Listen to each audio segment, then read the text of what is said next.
Hello everyone. PaulDavies is a therapist based in the UK. He's author of the book Finding a Balanced Connection. He also has a YouTube channel where he discusses mental health. He also has conversations with other therapists. Recently, he and I had a conversation where we discussed issues relating to narcissism, including what it is as well as what it isn't, and some of the common characteristics and traits associated with it. And we looked at it from the perspectives of personal relationships, romantic relationships, as well as professional relationships. And he has very kindly given permission for me to share our conversation on my podcast channel. I hope you find it interesting. Hi, I'm John Paul, and a really warm welcome back to my channel. And today I'm going to be continuing with a conversation with another therapist, Darren Magee. So happy to have you on, Darren. Thanks for having me. It's nice to chat with you. I know you run your own YouTube channel, so if subscribers, people watching, want to go and have a look at that, maybe we'll give some detail about that. But it's general mental health and well-being that I think you cover. But I did notice that there were quite a few videos there that are around the kind of narcissistic personality. So I thought it would be really helpful to have you on. Narcissism seems to be one of those words which is on everybody's lips. So I just thought it'd be great to have a conversation about it from, what it is. And also if we're in relationship with people with narcissistic traits up high, how we can manage that in various contexts. And also, if we can get to it, looking at if we believe that we have those traits up high ourselves, what we can do about that, because I don't see that much on that, actually. There's a lot about being in relationship with people who have those traits up high and managing that sort of situation. But I just wanted to start by asking what your understanding of narcissism would be. Narcissism, if I was to put it this way, everybody experiences anxiety. Not everybody has an anxiety disorder. Okay, so narcissism, we all have narcissistic traits. We all have like an innate level of narcissism. And it can be quite healthy. Sometimes it's referred to as adaptive narcissism. And all that really is, I would summarize it by saying it's really just our self-interest. We work hard because maybe we want to do well at what we're doing.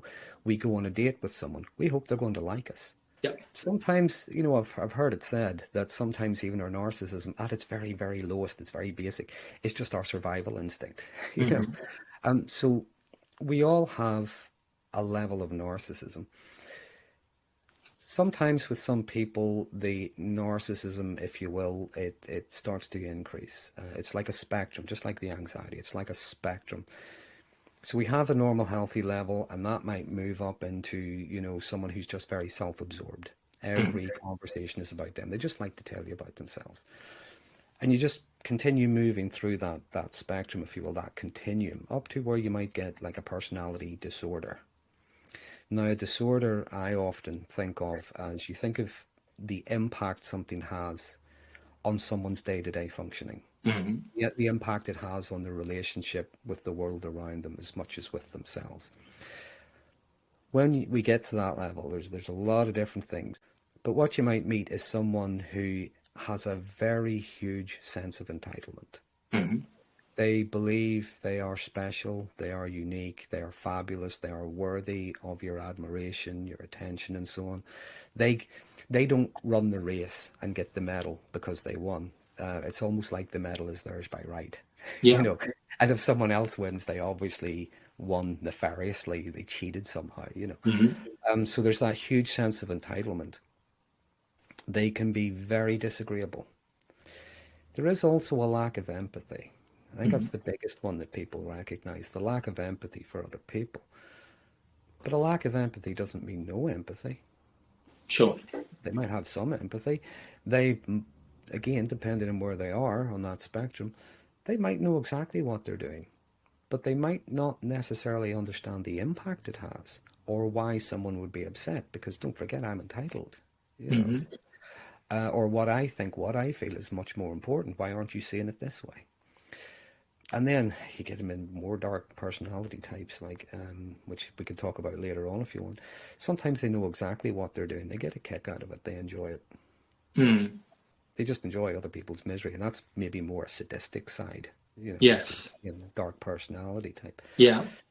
So there is a lot going on with narcissism. I think at the extreme end of narcissism, what you have is someone with a very, very fragile sense of themselves. Mm-hmm. Again, they're unique, they're special, all the rest of it, and it's like a rejection of reality, which is why you get Yes. things like people talk about the lying, the gaslighting, the manipulation, and so on.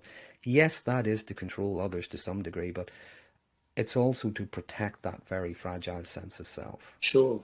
Yeah. Reality is crushing. They don't get a medal for turning up. They have to earn it the same as everybody else. They Mm. are they are unique and special, but so is the person next to them. Yeah. So is the person across the way going on. And it can manifest in many different ways. Most commonly, you would see someone, they're very grandiose, Mm-hmm. very haughty behavior. Again, the entitlement, arrogance, I guess. Mm-hmm. Arrogance. Then you would have the more covert type. Now they still have the entitlement. It's all the same thing. It just manifests differently. The covert type, they're often very, they're put upon. They're the poor me. You would get the people who are very altruistic. They get their attention. They get their supply, if you want to call it, from being the most generous person in the room. Mm-hmm. Being the kindest person in the room. So it does manifest in many different ways, but essentially it's all the same thing. It's like the rejection of reality and that need to be special, that need to have validation and attention Yes. from people. Yes. Is that, I remember somebody saying about narcissism, people who have those traits up high, they struggle to accept a difficult reality. And I suppose that reality can be, well, I think there can be an arrogance. I didn't realize what arrogance meant till I had a look, or technically meant, which is that somebody who believes they're better than they are. And there are definitely some people, I think, who have those traits up high, and be the more grandiose narcissists, wouldn't it, where they've become a little bit separate from the reality, what other people would say and think about them, and they manage to sustain internally by telling themselves particular stories, a sort of specialness, and to give themselves superiority, I think. But as you say, and there is often, it's compensating for a sense of worthlessness beneath. So somebody needs to, because there is worthlessness, which is not true, of course, has to go to superiority, which is equally not true. So in some ways they can flip between the two as well, quite quickly.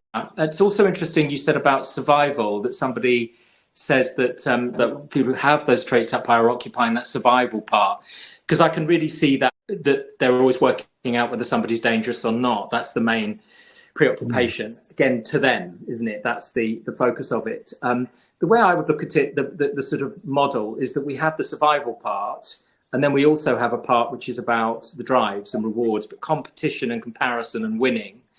And then we have connection, which would be where empathy, love, someone else's reality being the same as ours. We're all unique, but we are all similar as well. I think people with highly narcissistic traits, they seem to bounce between the first two. So that and the worthlessness is that place of the sort of threat survival part, because there's no grounded sense of our worth and value there, because we're always problem finding, always problem focused. The rewards and drives is very much about comparisons with others, so needing to be better than others and appearing better. And I just think that they occupy both of those two parts much more than they do the part that's about connection and empathy. Probably physiologically, I think we're programmed to do the first two mostly, and often empathy and that kind of thing is modeled throughout life. I know where it's inborn as well, but I think physiologically those are the nature's preoccupation, is to stay alive, survival, and also to acquire more stuff and win and be better than the neighbour. So I think the thing that is often lacking, that really doesn't feel good for people in relationship with narcissistic people, is that empathy, that their reality is of equal importance, that sort of attunement. And it's really difficult, isn't it? Because if somebody falls in love with somebody who has those traits, I think they can fill those gaps in for a while. I also wonder what sort of moving on a bit, I guess, to being in relationship with somebody who has narcissistic traits, what you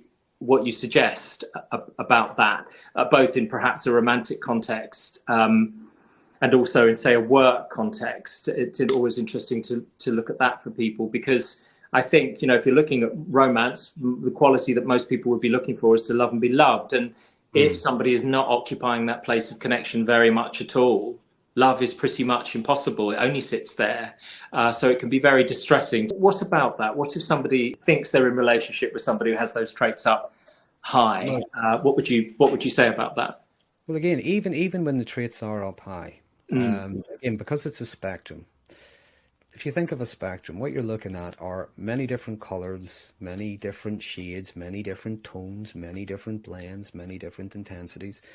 You could have someone who's maybe quite low level, but they're still not necessarily prepared to change because what they do works for them. Yeah. Then you might have someone who has very high traits. Now, it could be argued this is about being selfish, but not necessarily. And even if it is, not for a bad reason. Someone might get to the point in their life when they realize, if I don't do something about this, they're going to leave me. If I don't do something about this, I'm not going to get that job, or I won't get that promotion. So there could be an incentive to change. It really, really depends on the individual as much as where they are on that spectrum. But when it comes to a relationship with someone, and let's say, imagine they won't change, when we meet someone, we get to know each other, we go on dates. A lot of people say things like, why didn't I see the red flags? Why didn't I see this coming? Well, a lot of the time, you have to remember, they're not waving the flags in front of you saying, hey, look at what I'm doing.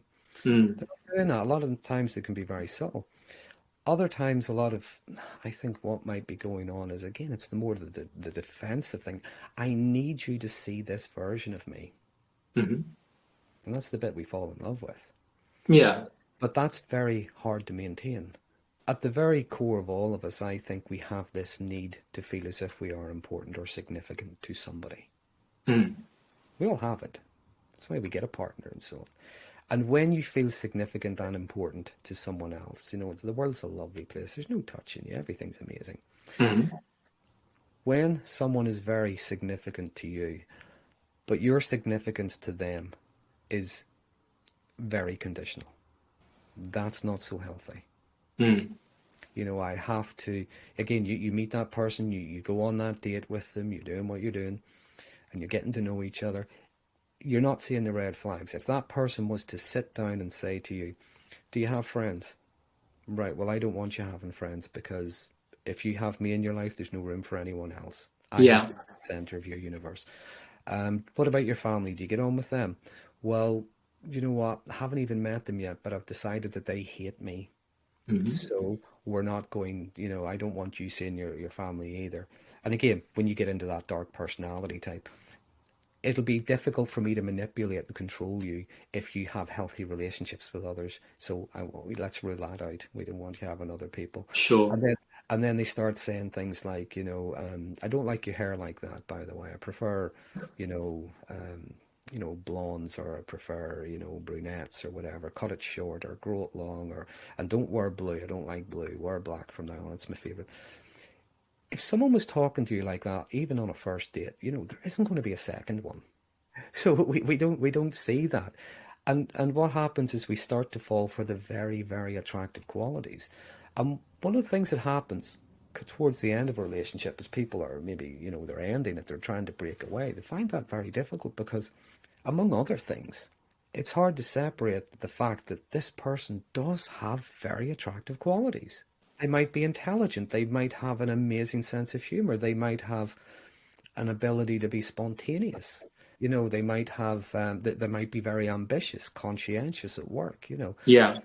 And these are very attractive qualities in a partner. I mean, they might be fun to be around, might they? And but the key aspect that could be missing or deficient there is how loving somebody is. I think there's a few things that will come up from me based on what you said. Yes, of course, someone may be hiding those things initially, but I think often when somebody meets somebody for the first time and is sort of falling in love, sort of involuntarily going into that connection part of themselves, that place is the place of empathy and kindness and generosity, and most human beings, if they fall in love, I think whether somebody's narcissistic or not, will occupy that place. Yeah. Therefore, they're presenting the best of themselves, aren't they? Just naturally, they're not necessarily Yeah. pretending, or that's just what they're doing. And also are in relationship with somebody who's falling in love with them, who, of course, when we're in love with somebody, we see the best of it. We give them the benefit of the doubt. So I just think it's the combination of those two can really mean that it's not that necessarily they were even showing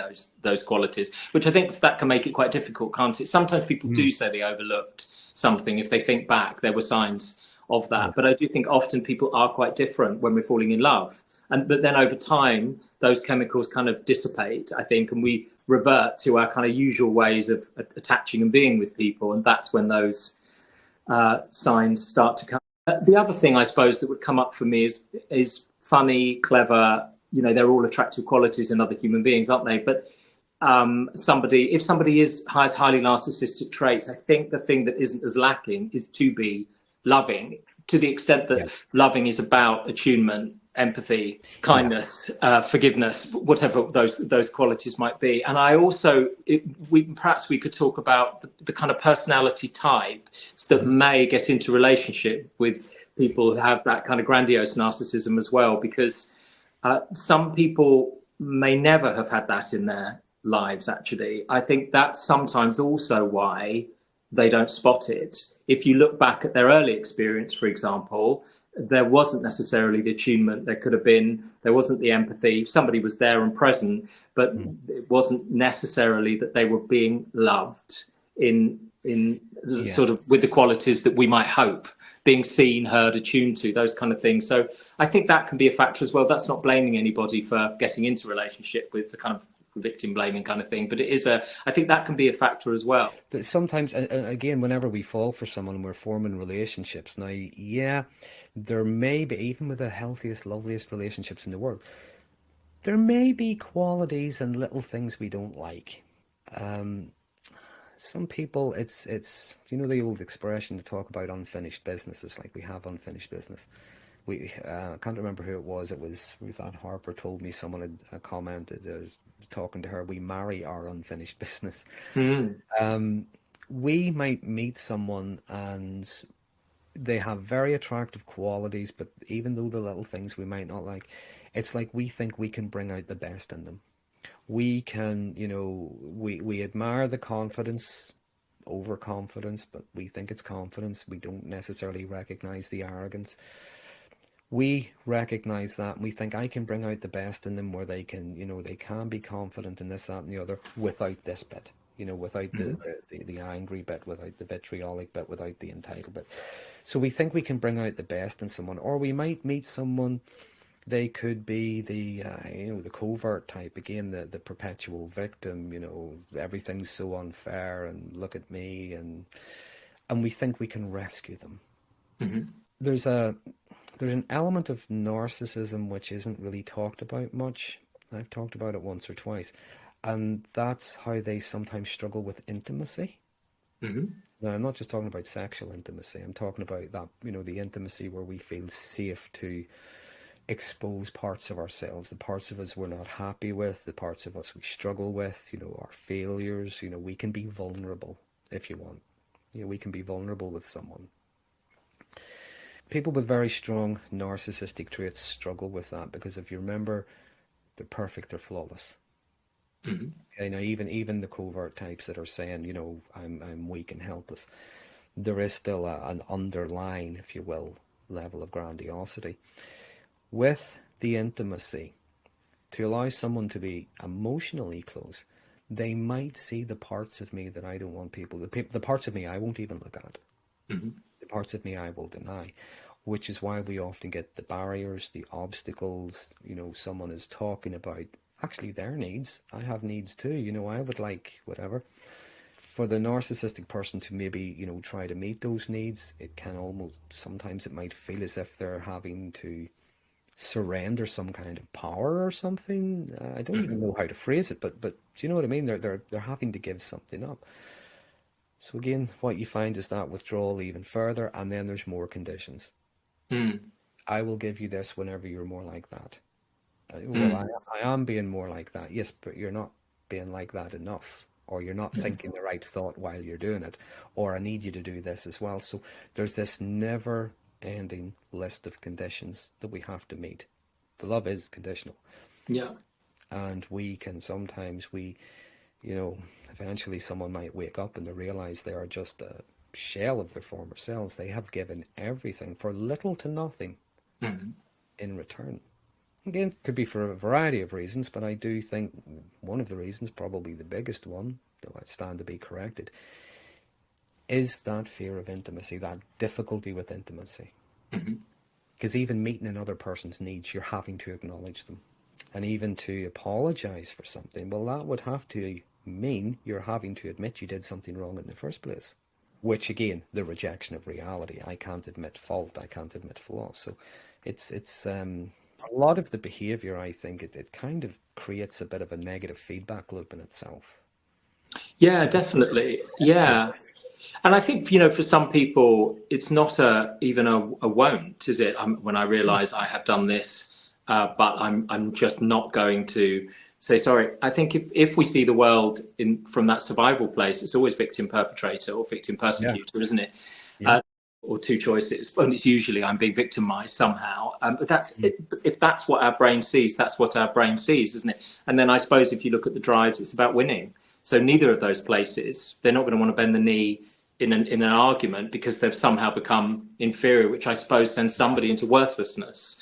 So both of those places, it is impossible to repair, isn't it? It's impossible to see somebody else's point of view if my only choice is to be a victim or a perpetrator. And I can also see sometimes when people have those traits up high, they either perceive themselves to be victimized, or they can quite quickly follow up and say they were a perpetrator as well. It's that very binary way of looking at things, rather than neither person was right, neither person was wrong. I have my frame, you have yours. How do we bridge? But I think those sorts of qualities do sit much more, as I say, in that part of the brain or being, which is about connection. And I think that is repair sits there. And I think those are often just absent in some people. So sometimes people resist. They sort of know they could do it, but won't. But sometimes it's just not present. We're sort of expecting something to happen that has not been installed. And that acknowledgement of maybe, I got that wrong. I that didn't come out the way I would have meant it to, or I recognize maybe you have needs too. I've been neglecting you in a certain way. Again, that I describe them as like maladaptive defense mechanisms. Yeah. They might go into the role of victim. You're now persecuting me. You're making demands on me. And when they go into the role of the persecutor, the aggressor, the victimizer, again, that inability to recognize that part of themselves, or unwillingness, it depends on the person, there's a justification for it. It's because you're this, or it's because you're that, or if you weren't such the other thing, or... again, it's like everything nowadays, everything's being given a name and a label. But I thought an interesting turn of phrase was a moral immunity. There's a moral immunity. They behave any way they see fit, if you will. But that's because it's maybe in self-defense. It's because they're being victimized. Yeah, some people who have these grandiose traits as well, because we live in a society where to win, actually, and to lack empathy, can push people so they can bulldoze their way through into, real positions of kind of seniority, have lots of status, lots of money. That certainly happens sometimes, doesn't it? And I also think that people can, when would they get that sort of status and money? Because to some degree, it appeals to everybody. They can enter a world where nobody is going to particularly challenge them. Their romantic partner might do, but if you're looking at work, certain behaviors or a lack of empathy, people have fear for career. Their bonus might depend on it. They'll surround themselves probably by an echo chamber of people who kind of agree with the values and live in that way as well. And so I think it's interesting that they can get status and money often, which distorts, I think, the perception. Nobody necessarily holds up that mirror in the way that they could. And in fact, the person that often does could be their partner, and they're thinking, well, everybody else seems to think I'm nice or admires me, or Amazing. Yeah. and it's just as well as I say. The thing that I've noticed that there's a gain of monetarily, there can be, and status wise, from having those qualities, isn't it? If you're going to elbow your way through life, not to characterize all people with narcissism, believe you're special. If you walk into a room or go to a job, it's you the one that's going to get it. So, you know, that can sustain successful careers in certain environments, can't it? And I think once you're in that position, it can become quite disorientating. That because, as I say, other people around you are saying, you're great, I admire you, I admire those qualities that have got you through. Look at the success you have materially, financially, and then you have a partner, because the partner's demand or need, I suppose, is much more emotional, love, be loving, which is not required at work. You know, they can really look at the partner and say, well, you're being hypercritical, or this isn't the message I'm getting elsewhere. What's wrong with you? There must be something wrong with you. You know, I think I can sort of see that happening at times as well. Yeah, and it's something you said a moment ago. Again, it's very, very key point. It's a lot of the time it's about status. So, you know, they're the funniest person in the room. They are the bravest person in the room. They are the most attractive person in the room. They're the most intelligent person in the room. They could be the most put upon, victimized person in the room. No one has it as hard as them. One way or another, it's how do they get what they often call their supply? How do they get their attention? How do they get their validation? How do they get their admiration or whatever? And if someone is in work and they are doing very, very well in work, their narcissism to some degree is serving them very, very well. Absolutely. Because they are climbing the corporate ladder. They're getting, you know, the family, the partner, the friends and things like that. Unless they're admiring them for the same things, because that's where they're getting their validation from. You know, you're just not getting me. You're just not understanding me. You're not seeing this the way I see me. You're not seeing, you know, and there's clearly something wrong with you and what you're asking for, which means you're weak, you're vulnerable, and you know, again, that negative feedback loop. But this is the thing, and again, I don't like to overgeneralize, because again, there's a lot of different tone shades and all the rest of it. Sometimes someone can utilize, if you will, their adaptive narcissism, their healthy narcissism, in order to be able to climb that corporate ladder. But they still have things like empathy, compassion, you know, they can look at other people, they can look at the impact this has on other people and come up with a balanced decision. They balance their work life with their home life, because, you know, their partner, their children, you know, they have needs. They need a bit of attention. They need time. They need that connection. Yeah. By its very nature, I believe narcissism to be destructive. It can be self-destructive, but it's very, very destructive. You might have an organization, a company, it could be a little community group. It could be, you know, a church. It could be any kind of setting with this group.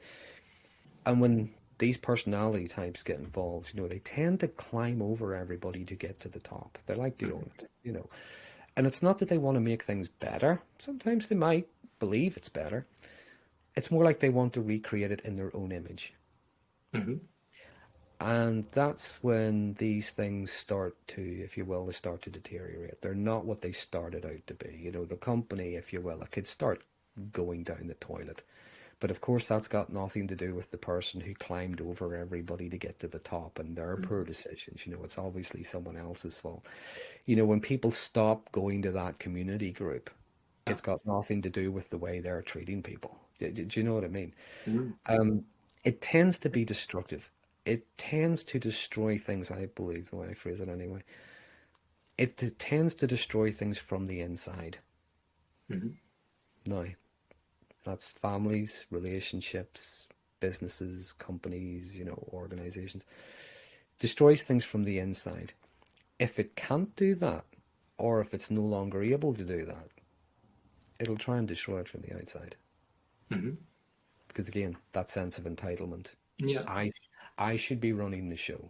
I should be the one in charge. Or, you know, this person left me, and, you know, that's not fair. Yes, because I think there's very much that experience. If you're not with them, you're against them, isn't there? It's kind of, again, it's and that therefore balance. needs to be destroyed in some ways. It's the enemy if you're not alongside. Yeah. If you're not seeing it the way I see it. Again, it's think of it, it's like all or nothing thinking. If someone is successful at something, again, very, very common trait of narcissism is envy. They believe others should be envious of them. Well, they do believe others are envious of them, but if they're not, they should be. And if they don't, there's something wrong with them, you know. But they're also very envious of others. So again, when you think of that all or nothing thinking, if someone is quite successful at something or somebody achieves something, it can feel as if they have taken something from them. They have taken the attention, they've taken the credit, they've taken something. This person has something I don't have. This person can do something I can't. Again, it's something, it's not a common trait. Well, it's not, it is a common trait, but again, it's something that's not often mentioned. It's a lack of humility. There is room for other people. You know, other people know things you don't. Sure. They can do things you can't. They have experiences you don't have. But that doesn't take away from them. But again, that very fragile sense of self believes it does. Yeah. And this is where the destructive nature comes in. If they can't have that, if they can't own it, it's like they try to wreck it. And I suppose, you know, we can see from all that how difficult it is for the people around somebody who has those traits up high. Also, you know, from the point of view of perhaps working with somebody with those traits up high, how difficult it is for them too. You know, actual relationship with other people it makes relationships very difficult, almost impossible if those traits are up very high with somebody. As you say, I think it is a spectrum for people, but relationship is impossible if somebody else's reality is not of equal importance to mine. It doesn't mean I have to agree, but if it's not of equal validity or importance, there is no relationship, is there? Somebody else is just an extension of me, which is not the relationship. Yeah, that's a good way of putting it. Other people are an extension of me. It's like other people are here for my benefit. And I think when it comes to the workplace, now, yes, we are going to meet people like this in the workplace. This is going to sound unkind, but you know, I think it's a good way of looking at it. Sometimes what you find in work, if you're working particularly with a grandiose type, you're really working with, the best way I could describe it, even though it sounds unkind, they're like Alan Partridge. You know what I mean by Alan Partridge? The comment, Alan Partridge, in the sense that, you know, he believes he's entitled. He believes he's the most intelligent in the room. He's the most middle class. He's the most deserving. And even way back in the 90s, when he first appeared and he was doing his chat show, going back and watching it now, I mean, Steve Coogan, I think, through accident or design, I think he created an amazing character. He would start out quite well. He's the chat show guest, and the chat show host, and he brings the guests on, and he's talking to the guests. But the guests start talking about things that maybe he has no experience of. Sure. Or how well they're doing. Or they might make even just a silly little frivolous kind of joke at his expense. And all of a sudden he turns, you know. Yeah. Now, again, it's comedy, but it's a really good illustration. And sometimes when you're working with someone, that's really what you're working with. I mean, yeah, there are many different types, as I said. But when it comes to grandiose, you're working with someone who thinks they know best. They may have worked there maybe 2 weeks longer than you. I'll tell you something that is quite common. Again, not in every single case, but this is quite common. You will meet someone who, with people on their own level, they can be very distant from. They don't necessarily mix with them. They might, on some level, if they have to work with them, but they wouldn't necessarily go for a coffee with them or something. So there can be, and the relationship is very professional. It's like there's no closeness, no talking about how did you get on at the weekend.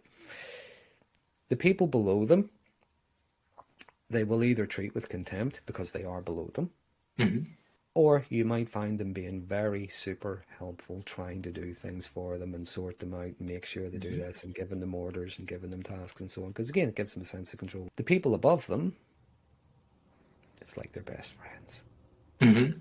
They are their best friends. They will tell them all, show them pictures of their kids and tell them all about their holiday and ask them how they're getting on and do that. But the people at their own level, they would say very competitive. Yes, and I suppose the people above are useful. So connection, I think, is often brought in to serve the drives, to enhance the chances of promotion or increase the bonus, isn't it? Which, to a degree at work, That's possibly what quite a lot of people are doing anyway. But it is I think if that becomes a pattern of life, that I Yeah. connect and I'm nice only in order to advance my career Yeah. or bring myself satisfaction or make more money, then I think that gets more with an absence of, as I say, people being existing in any other way, then that can be really problematic. But I suppose, with a lot of things that we're saying, it does seem that it would be difficult to be in a relationship with somebody who is narcissistic. You're talking about work environments there, and often people will come to therapy, for example. Perhaps it's with say a parent or a work colleague, but it can be with somebody who they've got into a romantic relationship with. And I was just wondering, from your point of view, well, for two things, I suppose, anything that you would suggest if you are in a relationship with somebody with those traits up. Again, it depends on where someone is on the spectrum, but if someone is really, that narcissism is really cranked up high and it ain't for changing, it's difficult to do. But sometimes we have to acknowledge they're not for changing. That's different. I talk about acceptance. We accept they're not for changing now. This is the thing about acceptance and why we sometimes struggle with acceptance, because I think we look at it the wrong way around. Accepting something doesn't mean you're okay with it. And it doesn't mean you approve of it. It doesn't mean you're fine with it. It doesn't mean any of those things. Sometimes all we're doing is we're acknowledging it is what it is. Yeah. Now, paraphrase both Young and Rogers. It's only when we accept something that we're now free to change something. Now, so you have a look at what can be changed. Now, some people, if they want to stay in that relationship, it's really about how are you going to make it work? How are you going to make that work? You're constantly feeding someone's ego. You're giving them what they need. Is it about learning how to say no? Is it about learning about boundaries? Is it about learning different ways of communicating? This is easier, by the way, if two people are in the room. It's not so easy if there's just the one. Sometimes is it just about ending it? In which case, now, as a therapist, we can't advise one way or another, but what we can do is we can help people explore. I think regardless of whether someone stays or goes, and again, it depends on the person where they are on that spectrum, it's really about looking at your boundaries. And boundaries I like to summarize in just one little thing. There's multi-layered, there's many different ways of looking at it, but just summarize it by saying what's mine and what's yours. We are not responsible for what someone else thinks or feels. We're not responsible for their behavior. I said this once, I think it was in a video, got a few comments. It's like someone lifts a frying pan and they start beating themselves over the head with it and screaming, look at what you're making me do. What we often think to do is the path of least resistance. What's the easiest? What's the quickest? What's the best way out of this? And that could be backing down. That could be giving someone what they want. That could be not speaking up. It could be any number of things. But the thing about the path of least resistance is it never takes us where we want it to. It usually takes us to longer term misery. Which is why sometimes we have to make a difficult choice, a difficult decision. And regardless of a relationship, it doesn't matter whether it was the best thing in the world. It doesn't matter whether it was the most toxic thing you're so glad to be out of. There's no pain like heart pain. Yes, absolutely. Yeah, you can see that. That sort of heartbreak is definitely the top, really. I mean, in the context of grief as well and bereavement, isn't it? But the loss of something, of love, is very much one of the most distressing things that human beings can experience. Yeah. And even then, people do come out of relationships. It's about taking a bit of time to actually get to know yourself. And I think it's easier to do that where there's a little bit of distance. So whether that's physical distance, geographical distance, whether that's emotional distance or whatever, it doesn't matter. Where there's a little bit of distance, I think that's when the healing can begin. And it can be difficult. I mean, we talk about difficult things in therapy sometimes. We talk about them in ways we wouldn't normally talk about. There's a guy I talked to him about last time, maybe about a year ago, Jay Reed. He has a channel, and he has a wonderful expression that, someday I'm going to claim I came up with it. It's such a good expression. He says, what you do is you learn to live in defiance. Right. You live in defiance of the person who told you that maybe having needs of your own was selfish. that saying no was a bad word. You start to do the things that were maybe disapproved of. Sure. You go and you learn that new skill. You go and you meet new friends. Hmm. Change your diet, your taste in music, whatever it happens to be. You start to wear the clothes Yeah. that you like. You change your hairstyle. I just love the way he phrased it. You live in Sure. defiance. And then I suppose on the basis that at some point your feelings catch up, so you start Yeah, to feel good about those things, start to feel good about yourself, start to yeah. enjoy those things, and then the heartbreak, the whatever regret starts to fall away. I would say it starts to dilute. It starts to Mm. lessen. It's not that Mm. we don't feel a regret, and it can go over time, especially if we meet new people, healthy relationships. We do things in our own best interest. It starts to dilute to the point where we're maybe able to see it slightly differently. Hmm. We can still feel regret. We can still feel those things. But that part of us that might be still stuck there starts to maybe, either fade away or it maybe just catches up with us. The Sure. emotional entanglement, as I say. If you're looking at the person being uncoupled from and somebody who does have those traits up high, you would say, I mean, we have been talking, as I say, about how difficult it is in relationship.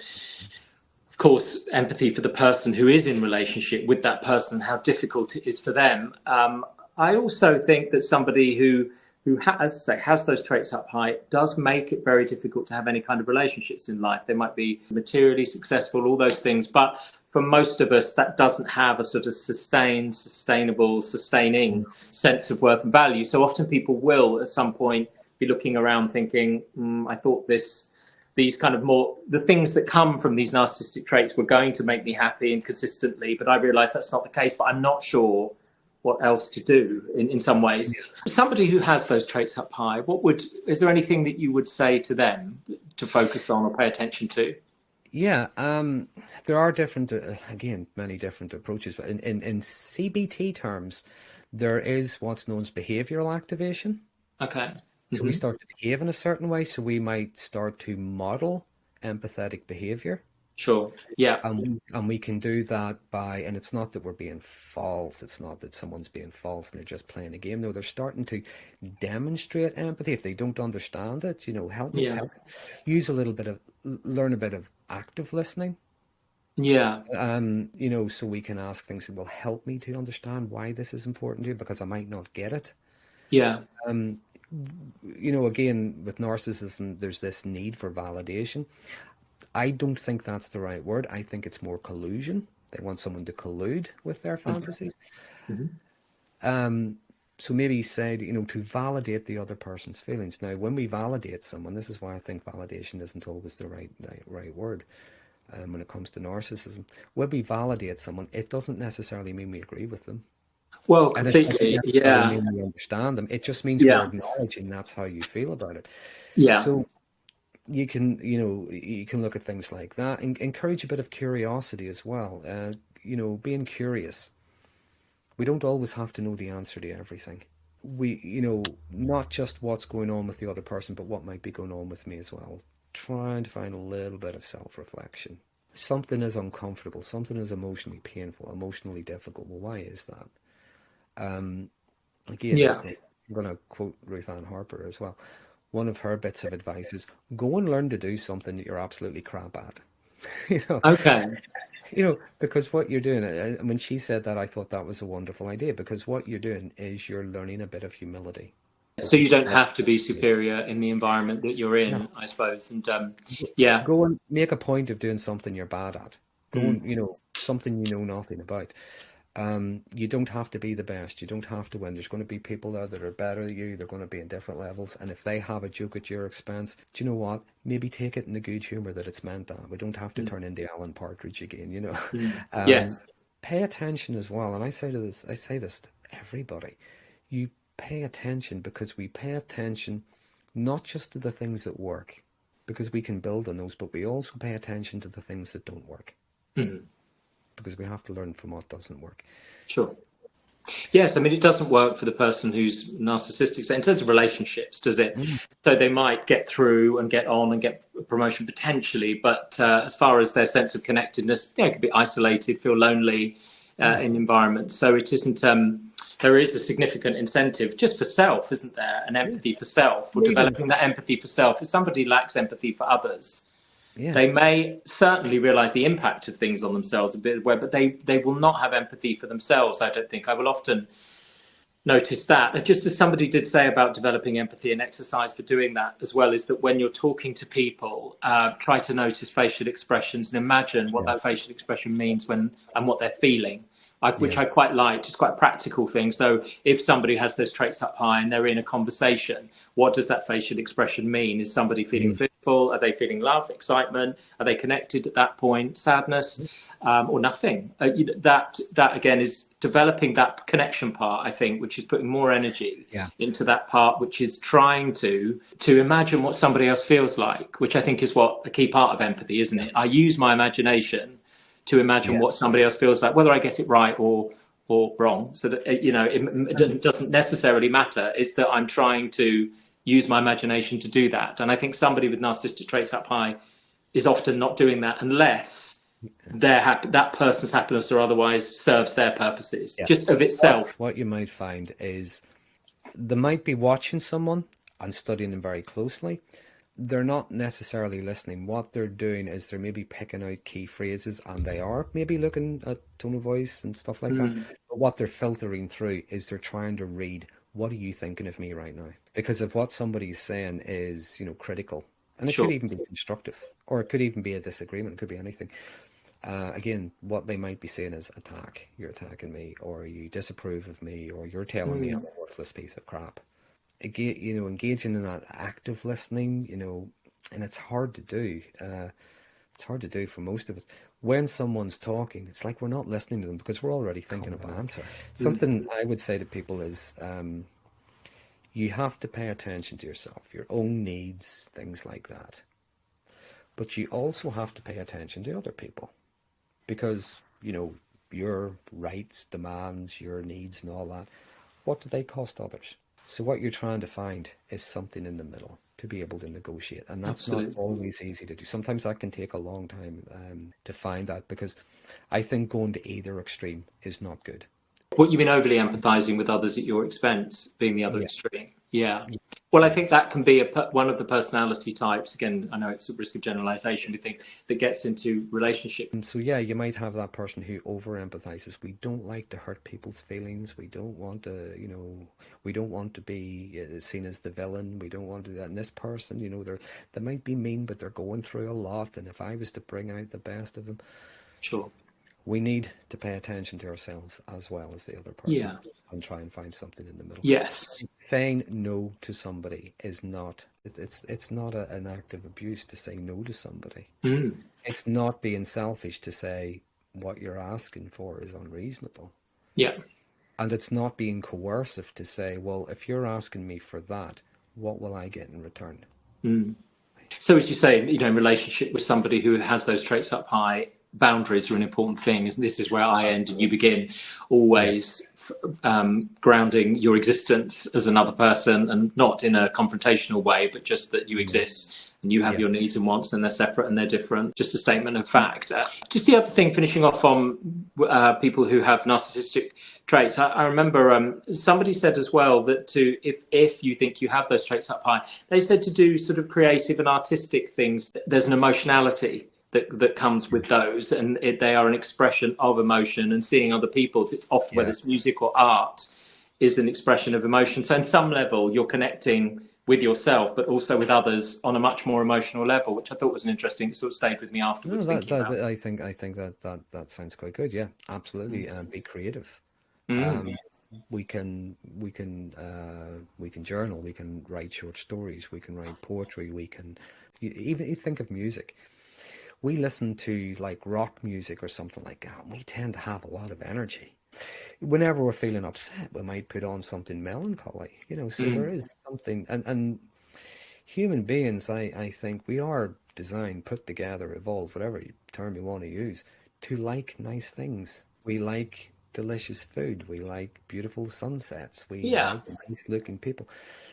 And some of these things, they can influence our moods, they can inspire us. And whenever we start to create beautiful things, now, even if what we're creating could be quite dark, if you know what I mean, we are still getting something out there. Yes, and it's often from an emotional place, isn't it? Which I think is the thing about, occupying that world more. it helps us to understand other people's emotions more, perhaps. You know, we connect with other people through music and lyrics, don't we? If we don't know them. Yeah, But the fact that yeah, they sang that thing and we think, oh my gosh, that was what I felt too, is a way of connecting with others, and that sort of shared experience, which again is not that consistent with having those traits up high, I think. So I can see why.